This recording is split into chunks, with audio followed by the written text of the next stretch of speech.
Hey everyone, my name is Katie Evans. And I'm Peyton Savington. And we are the founders of an independent production company called Four Lights Films, based right here in the Midwest. We created this company about 3 years ago, fresh out of college, with a mission that's pretty close to our hearts, creating queer stories in a landscape that is often missing or misrepresented. And today we wanted to get on and sort of talk about something that we're really passionate about, which is LGBT representation in independent cinema, especially when it comes to making films here in the Midwest. Yes!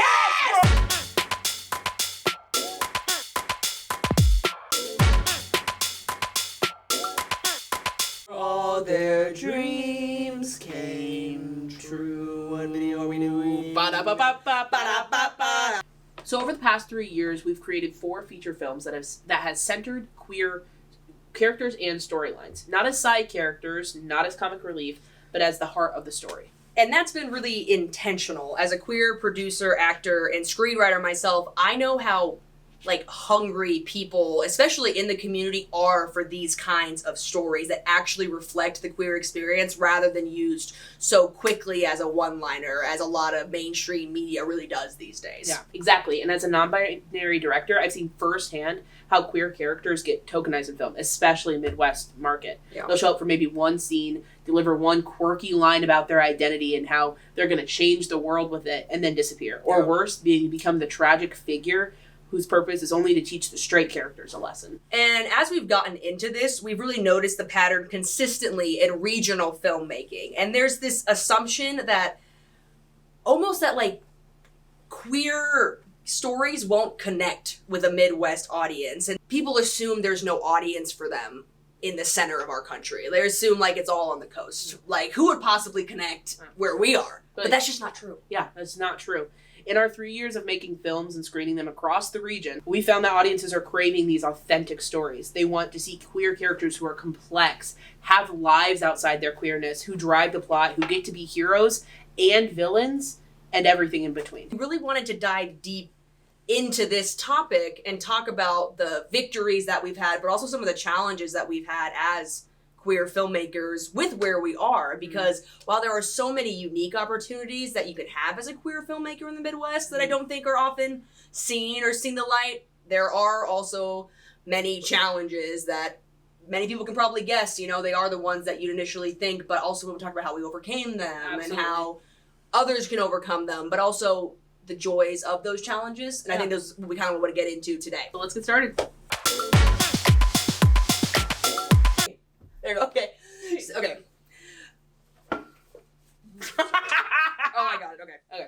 When we first started Four Lights Films, besides obviously us being a part of the LGBTQ community, what do you think was our driving factor, or telling people why we decided to focus on queer-centered storytelling? It honestly came from a place of frustration. But it's actually a pretty interesting story because Katie and I didn't even really connect until our senior year of college, and we weren't even in the same program. No, yeah, that is right. I was a theater major, and Peyton and I were both RAs at the time at our university, but we didn't really see each other pretty much at all. I don't think we ever were on the same staff or in the same building. No. I was doing plays. I was a pretty prolific playwright. I'm the screenwriter now for our company, amongst other things.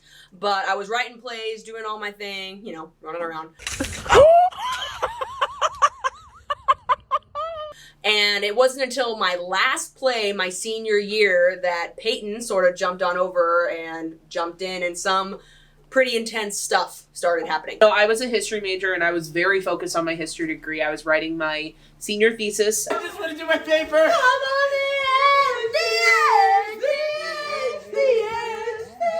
Honestly, I'd been facing a lot of discrimination on campus since coming out as non-binary my sophomore year. And then Katie wrote this senior project, play with a non-binary Why'd you lead say character. it like that? The senior project. She wrote it. Yeah, right. Did write it. Well, Katie was a resident in my hall. Oh my god, I was. Yes, I forgot this. We were RAs in my senior year. I wasn't. I was her RA. Oh my god. Funnily enough, that is funny. I was in charge of her. She's in charge of me now. Damn. She was kind of crashing out one day. Yeah. In the I was crashing out. Oh my god! Sign us up for college. In the lobby of our dorm, and I was asking her what she was working on, and she told me she was working on her final basically kind of senior thesis play. And I asked her to explain more about it, and she told me that the character the main character was non-binary, and I was like, okay.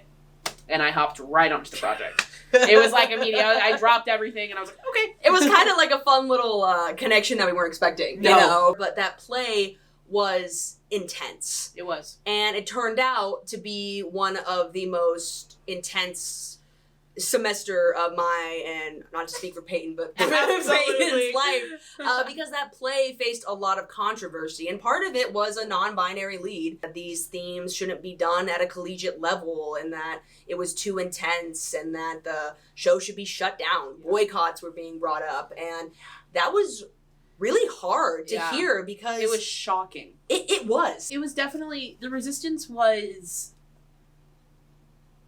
like, I can't even come up with words for it. There were attempts to shut it down, like Katie said. Meetings where we had to defend why this story should exist. Keep going. It was so exhausting. And mind you, this was pre-production. Yeah, we hadn't even started. This whole thing happened in a 2-day period, maybe? I think the first 48 hours, I think I sat down with 3 separate, because mentioning the should brought up was that there were pieces of the script and the characters that got leaked to other people. Yeah. And so already things out of context is not helpful when you're doing a play, because the play was a very serious play. But part of what's so important about that, I think, is the play was so serious, but it wasn't serious because our lead was non-binary. Yeah. It was just a non-binary person going through hard times. Yeah. And that's sort of what we're talking about today, is that queer people can go through troubling times that aren't tied directly to their identity. They're not immune to tragedy and sickness and betrayals. And I feel like so many stories just assume that it's,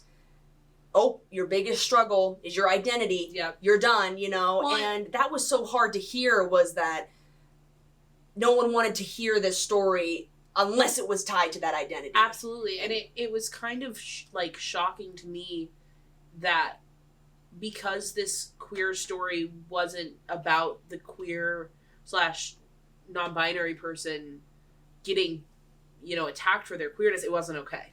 At the end of the day, I think it was exhausting, but that doesn't mean the story wasn't worth it, because at the end of the day, we got to stage this production. And this production was Dancing with Georgia, which was our first film here, but we'll get into that. But that show was magical. If you could take our souls and put it on a stage, it's that. You could sit in that audience, and all of that noise from the outside, all of this resistance, I'm feeling it in my soul a little bit while you're saying it. And it's just, I think about my college experience, and it was so dark for so long. And Georgia, Georgia truly was such a light. Yeah. And it was so gratifying to go through all this shit. Can I say shit? Yeah, you can say shit. It was so gratifying to go through all this shit with all these people who I didn't even know. I wasn't a student in the department. No. And just truly sit there in the back, play the music, and just breathe for the first time in years. Georgia brought so much more life back into my life, and it was, I love Georgia. I will always love Dancing with Georgia. Oh yeah. The response from audiences was so counter to what the response from the production rehearsal process was. It was, take it down, it's not appropriate for people. But the response from the audience later, and some of the same people that were tearing it down and calling for its dismissal, were coming up to us with tears and saying how much it touched them and how much they felt seen and what that moved them emotionally. And I think that was such a gratifying moment. And how many people came up to us saying that seeing a character like our lead, like our non-binary lead Casper, was so gratifying and humanizing and representative in a way that they didn't even consider. But no, I feel like Casper represented a non-binary identity that so many people, especially in the Midwest, connect to, because so many of us are closeted and so many people are not able to have access to resources, know? And so Casper, in my eyes, was truly the most representative non-binary person that I had ever seen. Mm-hmm. My grandparents were in the crowd that opening night, and they accepted me for who I am, which is fantastic and wonderful, but is not the story for most people. And they even walked away being like, okay, I understand more. And like we keep saying, it's crazy because Dancing with Georgia isn't centered around non-binariness. It's not centered around queerness. Casper never even really comes out. No, Casper doesn't come out. There's, I think Casper's pronouns are used like twice. Yeah. I think the pronouns are used by other people pretty frequently. Yeah. It's just not a centered thing. You have to listen to the play, which you should do anyway. You should. But you should listen to the play you go to. Well, any play, you should just watch the after this. watch the movie. But I think that's the thing, is I think people assume who Casper is, but then if you just keep listening to the story, you're like, oh. Because it's not as big of a deal as I feel like people feel like they have to make it. Some people love to make their identity and sexuality a huge part of themselves, which is great. If that's what they need and what they want, all for it, as you should. But some people, it's just something that's a part of them, and that's how they want to go about their daily life, but absolutely not the only thing about their daily life. And I think that's what's so important about, for lack of a better phrase, almost boring representation. Yeah, it's that they're normal people. Sometimes non-binary people are normal people. Sometimes the gay character can be boring. Yeah. Let them be boring. And that's totally fine. Because they can just exist. Yeah. And they don't need to be the butt of the joke of no! like, oh, you're like the worst gay person I ever met. Like, that is such a horrible joke that I see. Yeah. I see it all the time. I'm like, you're just not, I need you to be my gay best friend right now. That is horrible. Unless you're literally making like a film for gay, because there are some great films out there that are like aimed towards the queer community that are meant to be like this, what's even the word? Like satire or something. Oh, satirical? Know what you're making. Bottoms? Love Bottoms. Love that film. What's the one that you like that we probably should I love GBF, and I'll die on this hill. If that film had been made at a different time, a hill that Katie will die on. That's a hill I will die on. But like Bottoms is a perfect example. Oh, Bottoms is a way better movie than GBF. God, I love GBF's Bottoms. a trashy movie, but it's my trashy movie. So is Bottoms. But GBF is a trashy movie. Was it made in 2014? Yes, it was. So, at the end of the day, you know, we could talk about Dancing with Georgia forever. If you let us, we could. And we probably will make a video about just significantly that's for another video someday. Oh, if you want to see it, drop a comment. If you want the full story. We could give the full story. The controversy is insane. Yeah, I do it as a party trick when I'm drunk. It's not even like a fun. If you want the full story of Dancing with Georgia tragedy. The tragedy. Drop a comment. We'll make it. It was the worst semester of my life. And I will happily sit here sober and drop names. If this gets to 10,000 likes, move on. You haven't forgotten. I won't. I'm in therapy. Sorry. I wasn't going to go to therapy. I never went to therapy. I was like, you know what? I'm fine. I went through some shit. I got shot at in a drive-thru and I didn't go to therapy. And that semester sent me to therapy. Anyway. If that's going to be like, I'm putting that in there. But the point is, when you show queer characters struggling with universal things that every human being goes through, it's refreshing. Bottom line, make queer characters boring. You can do that. It's okay. It's nice. And that's something that I want to see in mainstream cinema. I want to see that in a Marvel movie. I want to see that in Disney. You know, I want to see those things. But I also think I see it almost more in indie film than absolutely. I do in this mainstream stuff. And I think that's what's starting to slowly set indie film apart. Starting out with Four Lights was really unique because not only did we not know about independent film, I don't really think we knew a lot about movies either. I wasn't really a huge movie watcher before this. We watch most of... It's the ice maker. We watch most of the local films that get posted in yes, our areas. Local you know, films. we keep up to, we support local film because we're local film. Yeah, absolutely. You know, and it gives us an idea of, you know, what stories are being told. Yeah, you know, and learning from others. That's our huge thing because we don't have a proper film education. We want to learn from others. No, we don't. But it was when we were watching this mainstream stuff that we realized that some of these big studios are doing real damage.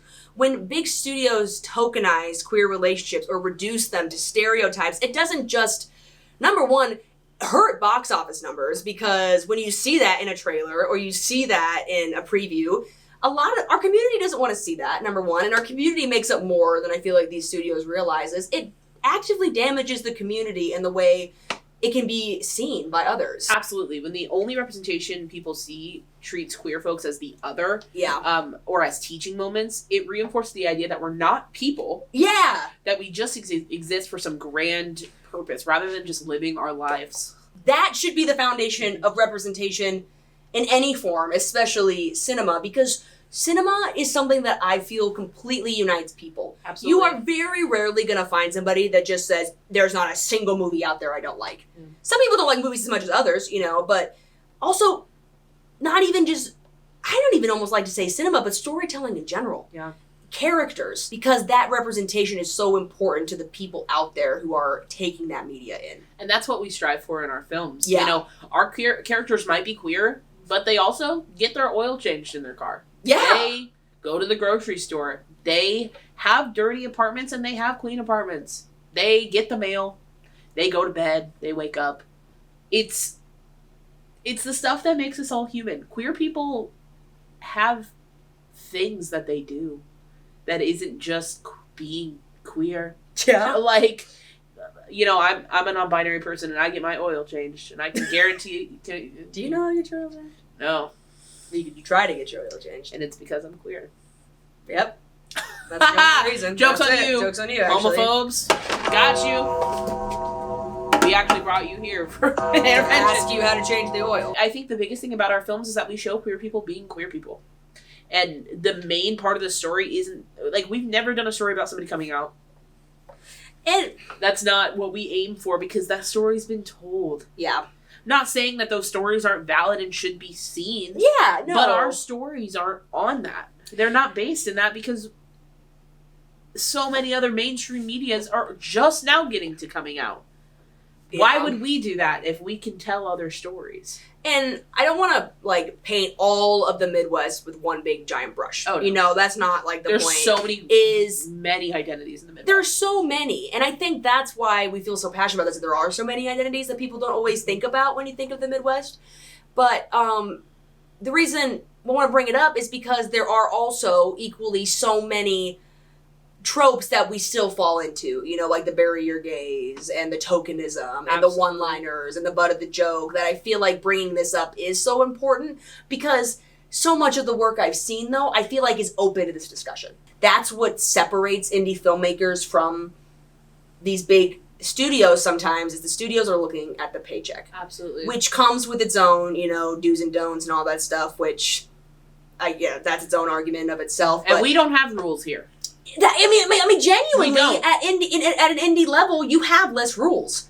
And I think that's why indie film's climbing so much. And I think it should be climbing more and supporting these art because there are less rules. And I think it's the less rules that's gonna make it more human because human beings aren't supposed to have as many rules as we give ourselves. Absolutely. Absolutely. And some of the most authentic and genuine representations of queer culture that I've seen, at least, is in these smaller indie film companies in the Midwest. I've seen some great stuff. Yeah, people who understand that representation means showing the full spectrum of human experience, and queerness is just kind of an add-on. It doesn't need to be the forefront. And the thing that I also want to make very clear is, if you're writing an indie movie and the forefront is queerness, that's great. That's fine too. Yeah. There is no right or wrong way. I think but it's all there's a way that you should, queerness shouldn't be tokenized, is what I guess we keep trying to get to. At the end of the day, we're just Yeah. talking a lot about that. But I think, as with everything, I'm quoting